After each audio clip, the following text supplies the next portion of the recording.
It's 2022 and it's very likely DJI Pocket 3 is going to be released later this year. In fact, there are already multiple rumors about this from different sources. One of them is from notebookcheck.net and has a Chinese source that states they will come out later November 2022.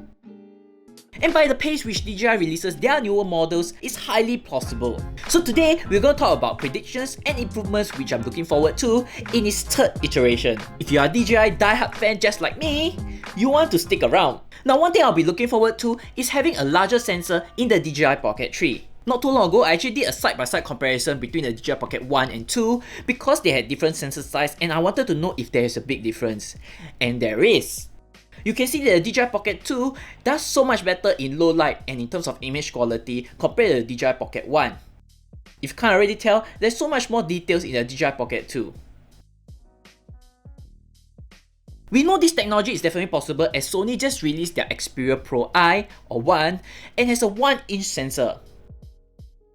So the technology is definitely there, all it takes to do is for DJI to find the correct partners to be able to integrate it in. Number 2 is the ND filter design. Now if you can see up close, there's actually this red border over here. Now this red border is actually magnetic. Here I have is actually a ND filter from Newer, which is a third-party design, but if you can see from even their own flagship designs, the filters are roughly the same. So one of the trouble is for me to be able to put it on and for me to actually take it off.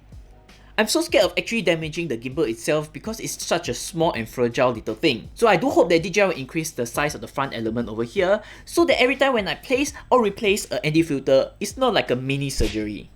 Number 3 is actually the Windmuff Design.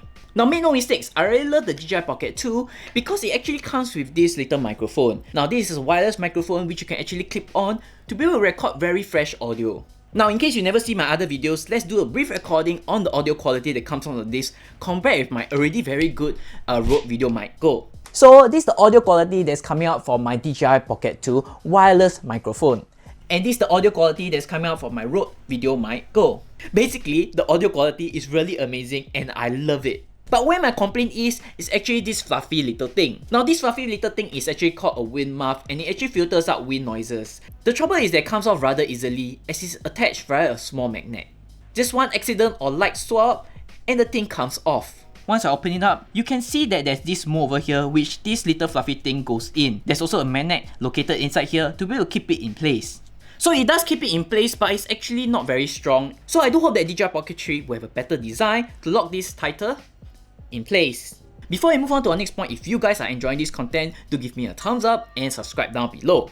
Our last point is actually its all-in-one carrying case. Now you get this carrying case if you buy the DJI Pocket 2's creator combo. Make no mistakes, I really love this case. But where the problem comes is once I open it up, you can see that there's actually these two slots over here. Now these two slots is actually to put in the adapters for your DJI Pocket 2.